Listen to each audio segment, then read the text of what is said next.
Hello everyone, welcome to daily updates. Recently India में controversy हो गई है स्कूल्स और कॉलेजेस में हिजाब पहनने से रिलेटेड। आइए इस टॉपिक को और अच्छे से जानते हैं, इस टॉपिक को पूरा देखते हैं।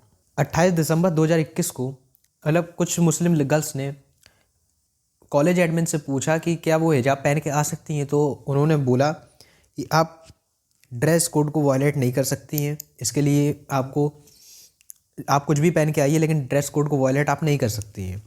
और फिर देखा गया कि 1 जनवरी 2022 को 6 लड़कियां हिजाब पहन कर आती हैं और ग्रुप एडमिन उनको क्लास अटेंड करने से डिसमिस कर देते हैं।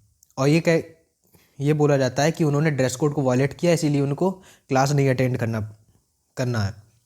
जिसके बाद 6 में से एक लड़की हाईकोर्ट में जाके पिटीशन डाल देती है कि हमें कॉलेज में हिजाब पहनने की इजाज़त मिलनी चाहिए। ये आर्टिकल 25 और 14 के तहत। आर्टिकल 25 मतलब रिलीजन प्रैक्टिस करने की फ्रीडम, और आर्टिकल 14 राइट टू इक्वलिटी, जिसकी हियरिंग अभी हाई कोर्ट में चल रही है। और ये पूरी घटना कर्नाटक के एक उडुपी शहर में हो रही है।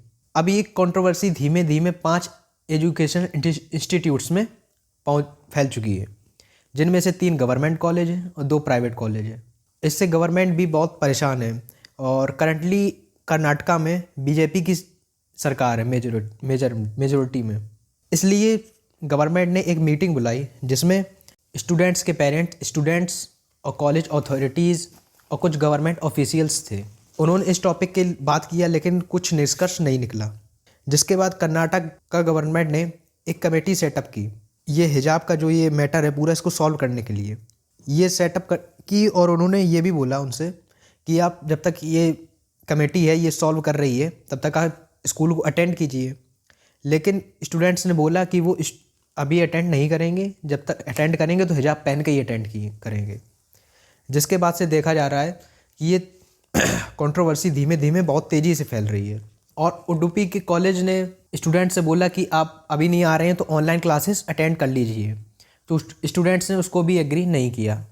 अब इससे ये इफेक्ट पड़ रहा है कि जो अदर रिलीजन के लोग हैं वो भी अपना रिलीजियस फैक्टर दिखाने की कोशिश करेंगे। मतलब जैसे कि कुछ स्टूडेंट्स देखा गया है कि सैफरॉन कलर का शॉल पहन के आने लगे हैं कॉलेजेस में। तो ये सब एक मतलब कि वही है, डिस्क्रिमिनेशन हो रहा है। 133 clause 2 of Karnataka education act 1938 के तहत गवर्नमेंट ने कहा है कि यूनिफॉर्म एक कंपलसरी ही यूनिफॉर्म होगी, एक सिंगल यूनिफॉर्म होगी जो सबको पहननी है गवर्नमेंट कॉलेजेस में।